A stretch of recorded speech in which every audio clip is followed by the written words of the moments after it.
નમસ્કાર મિત્રો, આજે આપણે ડિજિટલ ફ્રીક્વન્સી મીટર વિશે અભ્યાસ કરીશું. ડિજિટલ ફ્રીક્વન્સી મીટર એસી સિગ્નલની ફ્રીક્વન્સી માપીને ડિજિટલ ફોર્મમાં દર્શાવે છે. સૌપ્રથમ જે એસી સિગ્નલની ફ્રીક્વન્સી માપવાની હોય તેને સ્ક્વેર વેવમાં રૂપાંતર કરવામાં આવે છે અને તેને સેમ્પલિંગ ગેટને આપવામાં આવે છે.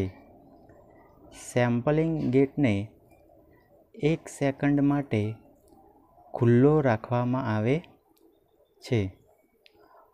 હવે 1 સેકન્ડમાં જેટલા પલ્સ ગેટમાંથી પસાર થઈને આઉટપુટમાં મળે છે તે બધા પલ્સને કાઉન્ટ કરીને ડિસ્પ્લેને આપવામાં આવે છે, જે એસી સિગ્નલની ફ્રીક્વન્સી બતાવે છે.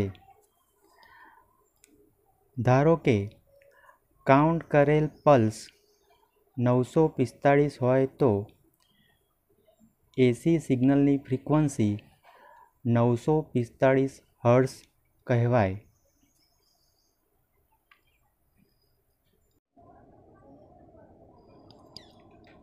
હવે ડિજિટલ ફ્રીક્વન્સી મીટરનું કાર્ય બ્લોક ડાયાગ્રામ અને વેવફોર્મની મદદથી સમજીએ. ફિગર A માં ડિજિટલ ફ્રીક્વન્સી મીટરનો બ્લોક ડાયાગ્રામ દર્શાવેલો છે. હવે બ્લોક ડાયાગ્રામમાં જે વિવિધ ભાગો દર્શાવ્યા છે તે બધા ભાગોનું કાર્ય સમજીશું. પહેલાં એમ્પ્લીફાયરનું કાર્ય સમજીએ. જે સિગ્નલની ફ્રીક્વન્સી માપવાની છે તે સિગ્નલ જો વીક હોય તો એમ્પ્લીફાયરની મદદથી તેનું મેગ્નિટ્યુડ વધારવામાં આવે છે. હવે શેપર વિશે જોઈએ. ડિજિટલ કાઉન્ટર માત્ર પલ્સને કાઉન્ટ કરી શકે છે, પણ અહીં ઇનપુટ સિગ્નલ એસી હોય છે. આથી ઇનપુટ એસી સિગ્નલનું શેપર સર્કિટની મદદથી સ્ક્વેર વેવમાં રૂપાંતર કરવામાં આવે છે. હવે લિમિટર વિશે જોઈએ. લિમિટર સર્કિટ પલ્સની મેગ્નિટ્યુડને લિમિટ કરે છે, એટલે કે તેના આઉટપુટમાં એક ફિક્સ મેગ્નિટ્યુડનું સિગ્નલ મળે છે. જ્યારે કાઉન્ટર TTL પ્રકારનું હોય છે ત્યારે આ ખાસ જરૂરી હોય છે. આ પલ્સને સેમ્પલિંગ ગેટના એક ઇનપુટમાં આપવામાં આવે છે. હવે ક્લોક વિશે જોઈએ તો ક્લોક એ ક્રિસ્ટલ કંટ્રોલ ઓસિલેટર છે જે ઓલ્ટરનેટિંગ સિગ્નલ જનરેટ કરે છે. ઓસિલેટરના આઉટપુટનું સ્ક્વેર વેવમાં રૂપાંતર કરીને ડિકેડ ડિવાઇડરની મદદથી 1 હર્ટ્ઝ ફ્રીક્વન્સીનું સ્ક્વેર વેવ જનરેટ કરવામાં આવે છે.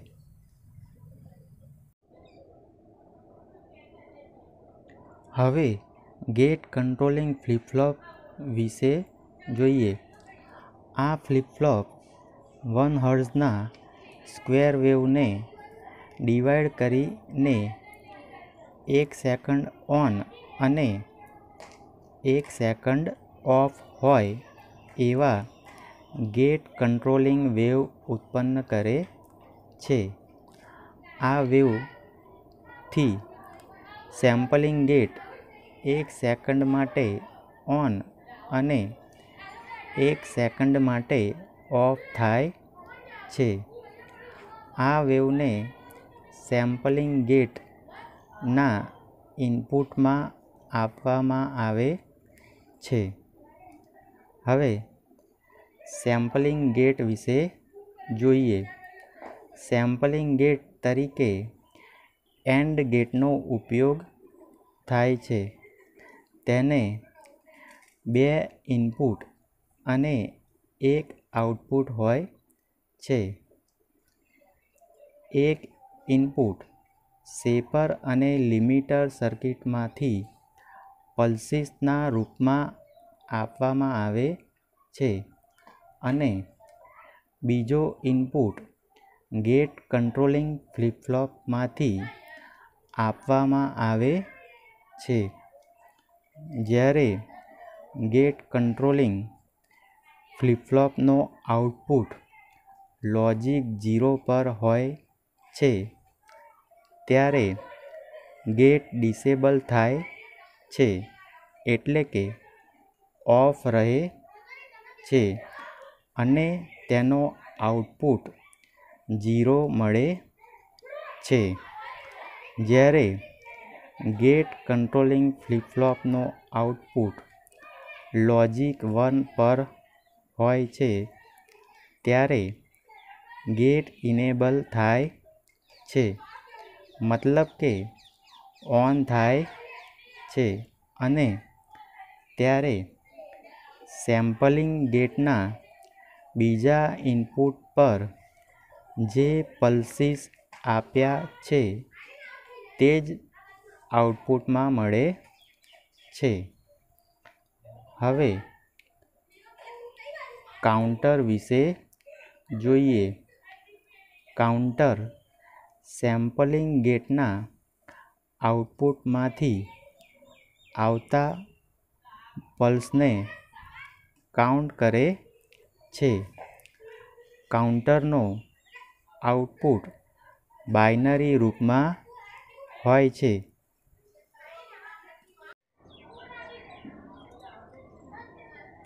હવે મેમરી વિશે જોઈએ. મેમરી ફ્લિપ-ફ્લોપની બનેલી હોય છે. મેમરી કાઉન્ટરે કાઉન્ટ કરેલ બાઇનરી ડેટાને સ્ટોર કરે છે. જ્યારે પલ્સનું કાઉન્ટિંગ પૂરું થાય છે ત્યારે લેચ ઓપન કરવામાં આવે છે. ત્યારે કાઉન્ટરનો ડેટા મેમરીમાં ટ્રાન્સફર થાય છે અને સ્ટોર થાય છે. હવે ડીકોડર ડ્રાઈવર વિશે જોઈએ. ડીકોડર ડ્રાઈવર દ્વારા મેમરીમાં સ્ટોર થયેલ બાઇનરી ડેટાનું 7 સેગમેન્ટ કોડમાં રૂપાંતર કરવામાં આવે છે. ડીકોડરમાં 7 સેગમેન્ટ ડિસ્પ્લેને ડ્રાઈવ કરવા માટેના ટ્રાન્ઝિસ્ટર પણ હોય છે. હવે ડિસ્પ્લે વિશે જોઈએ. 7 સેગમેન્ટ પ્રકારના LED અથવા LCD ડિસ્પ્લે ડિવાઇસીસનો ઉપયોગ કરવામાં આવે છે.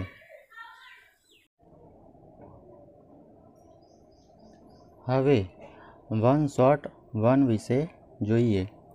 વન-શોટ વન ઘણા જ ઓછા ટાઈમવાળો મોનોસ્ટેબલ મલ્ટી-વાઇબ્રેટર હોય છે જે ગેટ કંટ્રોલિંગ ફ્લિપ-ફ્લોપની નેગેટિવ એજ પર ટ્રિગર થાય છે અને ઓછા ડ્યુરેશનવાળી પલ્સ જનરેટ કરે છે. આ ગેટ કંટ્રોલિંગ ફ્લિપ-ફ્લોપની નેગેટિવ એજ અને આ પોઝિટિવ એજ કહેવાય છે. કાઉન્ટરે કાઉન્ટ કરેલ ડેટા મેમરીમાં ટ્રાન્સફર કરવા માટે લેચ ખોલવા આ પલ્સનો ઉપયોગ થાય છે. હવે 1 શોર્ટ 2 વિશે જોઈએ. 1 શોર્ટ 2 પણ મોનોસ્ટેબલ મલ્ટીવાઇબ્રેટર જ હોય છે, જે પ્રથમ મોનોસ્ટેબલ મલ્ટીવાઇબ્રેટરની નેગેટિવ એજ પર ટ્રિગર થાય છે અને ઓછા ડ્યુરેશનવાળી પલ્સ જનરેટ કરે છે. આ પ્રથમ મોનોસ્ટેબલ મલ્ટીવાઇબ્રેટરની નેગેટિવ એજ અને આ પોઝિટિવ એજ કહેવાય છે. જ્યારે કાઉન્ટરના કાઉન્ટ થયેલ ડેટા મેમરીમાં સ્ટોર થઈ જાય છે, ત્યારે કાઉન્ટરને રીસેટ કરવા માટે આ પલ્સનો ઉપયોગ થાય છે.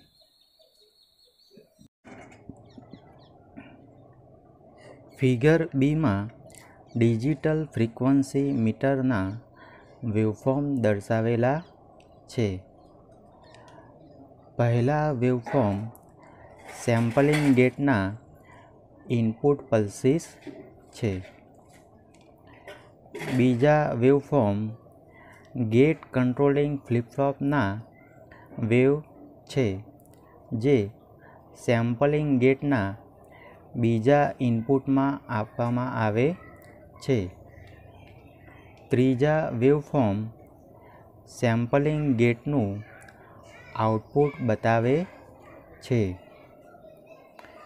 ચોથા વેવફોર્મ 1 શોર્ટ 1 ના આઉટપુટ પલ્સ બતાવે છે. પાંચમા વેવફોર્મ 1 શોર્ટ 2 ના આઉટપુટ પલ્સ બતાવે છે.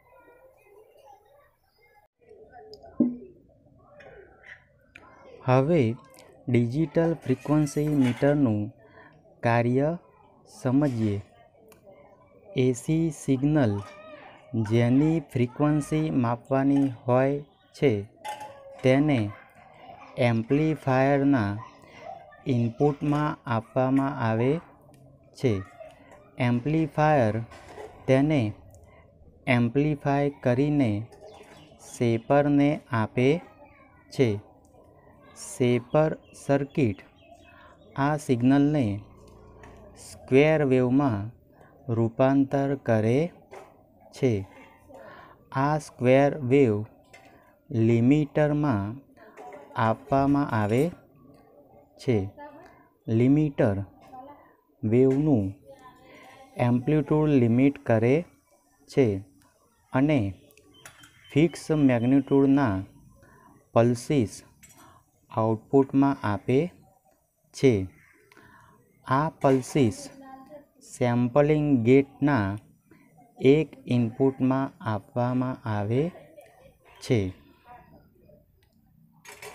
ક્રિસ્ટલ કંટ્રોલ્ડ ક્લોક 1 હર્ટ્ઝ ફ્રીક્વન્સીનું સ્ક્વેર વેવ જનરેટ કરે છે, જે ગેટ કંટ્રોલિંગ ફ્લિપ-ફ્લોપને આપવામાં આવે છે.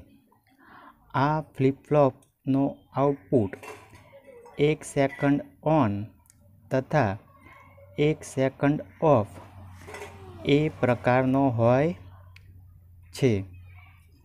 જ્યારે તેનો આઉટપુટ 1 સેકન્ડ ઓન એટલે કે લોજિક 1 હોય છે, ત્યારે ગેટ ઓપન થાય છે અને પલ્સીસ કાઉન્ટરને મળે છે.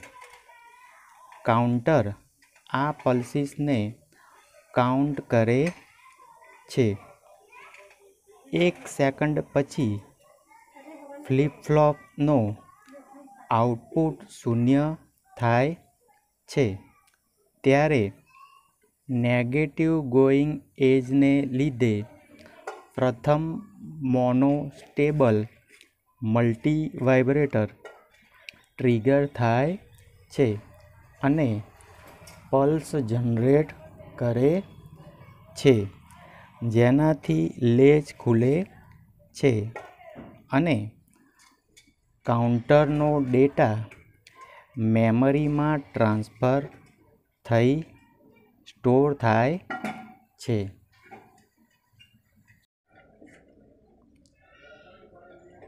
હવે ડીકોડર મેમરીમાં સ્ટોર થયેલા બાઇનરી ડેટાનું ડીકોડિંગ કરે છે અને ડિસ્પ્લે તેનું રીડિંગ દર્શાવે છે, જે એસી સિગ્નલની ફ્રીક્વન્સી હોય છે. પ્રથમ મોનોસ્ટેબલ મલ્ટીવાઇબ્રેટરના આઉટપુટની નેગેટિવ ગોઈંગ એજ પર બીજો મોનોસ્ટેબલ મલ્ટીવાઇબ્રેટર ટ્રિગર થાય છે અને પલ્સ જનરેટ કરે છે અને આ પલ્સ કાઉન્ટરને રીસેટ કરે છે. હવે જ્યારે ફરીવાર ગેટ ખુલે છે, ત્યારે કાઉન્ટર કાઉન્ટ કરવા તૈયાર રહે છે. જ્યારે ફરીવાર કાઉન્ટ થયેલો ડેટા મેમરીમાં જાય છે, ત્યારે જો ફ્રીક્વન્સીમાં ફેરફાર ન થયો હોય તો તેનું તે જ રીડિંગ દર્શાવે છે. જો ફેરફાર હોય તો નવું રીડિંગ દર્શાવે છે.